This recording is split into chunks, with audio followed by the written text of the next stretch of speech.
Thank you, Karen. Welcome to everybody. It is indeed an honor to be part of this panel. We have each a limited amount of time, and I'm going to try to do three things briefly, succinctly, hopefully, in my remarks. One is to talk for just a little bit about the early days, then to talk about how the integration mandate came to be in the Americans with Disabilities Act. And then, time permitting at the end, I'd like to say a little bit about local situation and the District of Columbia, the State of District of Columbia law on developmental disabilities. I hesitate to admit that I started working in the disability rights field in the early 70s. And back then, we were kind of flying by the seat of our pants. We didn't have any federal statutory prohibitions of discrimination. And that left us with being inventive and relying often just on the Constitution. Things like equal protection, due process, cruel and unusual punishment. When I first wandered into the disability rights field, it was a very fledgling field, and there was a lot of focus on two primary issues. One of those was access to the public schools for kids with disabilities. And we did a lot of work on that. A lot of people around the country did. At the time I came along, there was already a big class action victory in Pennsylvania, the Park Association case. I'm not going to talk more about that except to say that our law school has done a lot of work, ongoing work, with special education and the rights of children to free, appropriate public education, especially in the person of Professor Joe Tolman. The other issue, though, was deinstitutionalization. Or really, it started with just an attack on how horrible residential facilities for people with disabilities, primarily people with intellectual disabilities and mental health issues, but how bad they were. And we, again, didn't have many legal theories to work from, but a brave judge in Alabama named Frank Johnson, who was a longtime civil rights hero. He had decided a lot of the important cases in Alabama dealing with civil rights. He made a ruling upholding a theory called the right to treatment, which was actually a quid pro quo theory. It said, if the state is going to lock you up on the theory of giving you some treatment, damn well better give you some treatment. And they weren't. It was a custodial facility. People were living in horrible conditions. And I was told by one of his legal assistants that he was asked once by a reporter, why did he go out on that limb? It was a new field for him. It wasn't, there wasn't a lot of precedent to support what he was doing. And he reached into his desk and pulled out some pictures of the facility. In particular, there was a picture of a young woman who was confined. She was restrained, and there were flies all over her face. And he looked at the reporter and he said, well, what would you have done? And that was the spirit that we started with, which is there are horrible things happening, and we've got to try to do something about these injustices. But what we couldn't have imagined is that we would ever get to a day when we would have precedents like Olmstead, that we would have an ADA legal theory that was actually somewhat obvious and clear. So let me move to that, talk a little bit about how that happened. Karen mentioned I had the wonderful opportunity to get to work with the National Council on Disability in first proposing something like the ADA and then getting to actually draft our version of such a law. And it was introduced in the form that I drafted it in 1988. And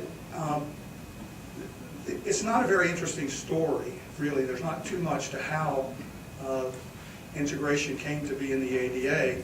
When prior law, there was a law passed in 1973, some of you probably know about, the Rehabilitation Act, had a section 504. And it was essentially a thou shalt not discriminate statute. It didn't say much more than that. So that wasn't a very good basis for trying to do something as massive as shutting down or improving these residential institutions. But there were some creative people at then HEW, many of them moved on to the Department of Justice, who wrote some regulations that came out in 1977. And there were a lot of creative things in there, such as reasonable accommodation that those that work in the field are very familiar with.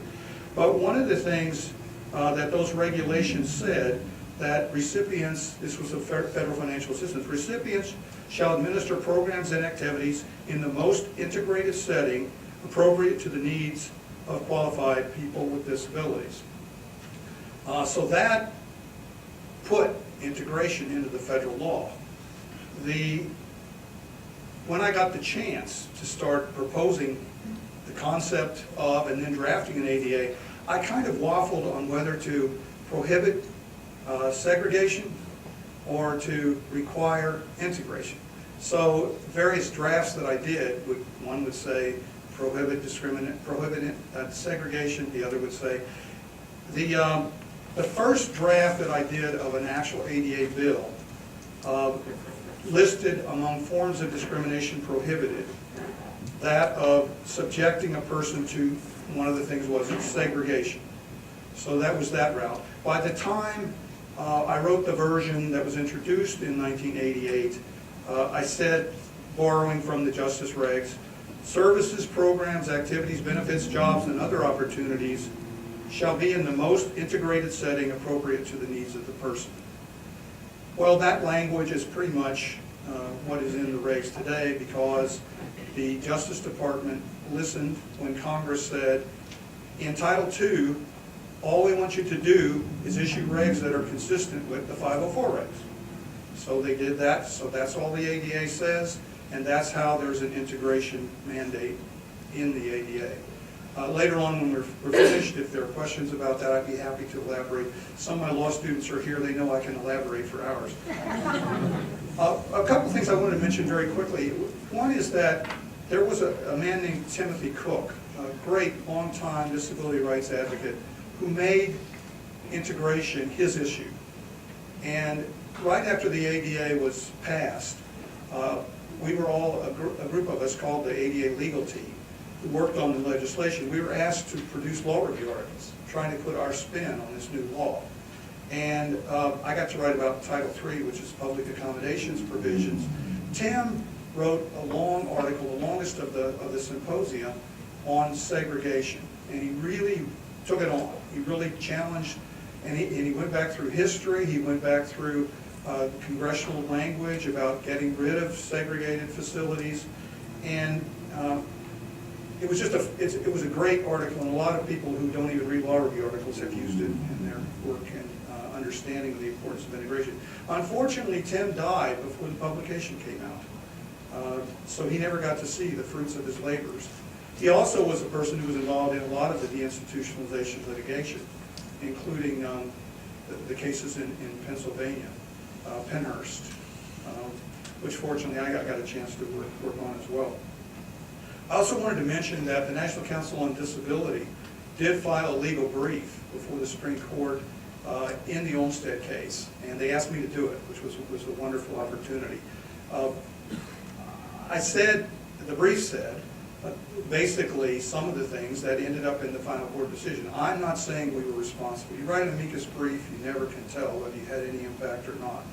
But our brief holds up very well with the holding in terms of the ADA covers institutions, and the ADA requires least restrictive, least segregated facilities, most integrated settings. I have a few copies of that. If there are people who are particularly interested in it after we're finished, I'd be happy to share that. I think I have about 20 copies, so if somebody wants it. Last thing, I don't know how close I am on time, but I think I'm okay. In front of you, there is a law review article. Some of my friends tell me that no one reads law review articles, but in case you're interested, I have plenty of copies of this.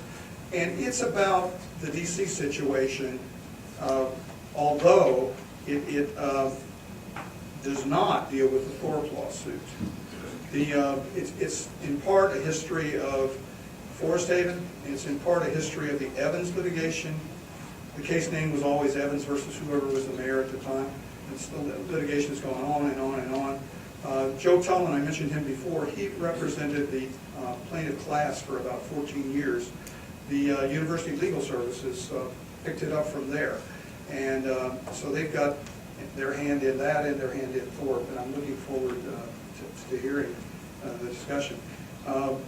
But it also contains a description of the Federal Developmental Disabilities Program and a discussion of a proposal that was made in 2000, originally in 2007. It was introduced in the DC Council in 2009 to get rid of, improve, update, whatever, DC's, I call it antediluvian. That means before the biblical flood. It's a horribly outdated law that was passed in 1978 with good intentions, but it's a source of a lot of the problems in residential facilities and deinstitutionalization. The Evans lawsuit eventually did lead to the closure of Forest Haven, but some of the ramifications and other problems after that are why there's a Thorpe lawsuit. But the council dropped that proposal, and I'm irate about it. I continue to, the only explanation that some gave was it was a financial thing.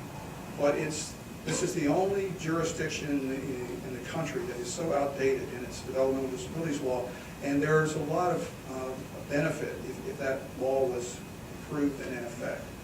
So that's basically what I had to say, and I'm really glad to be a part of the panel. Thank you all for your attention.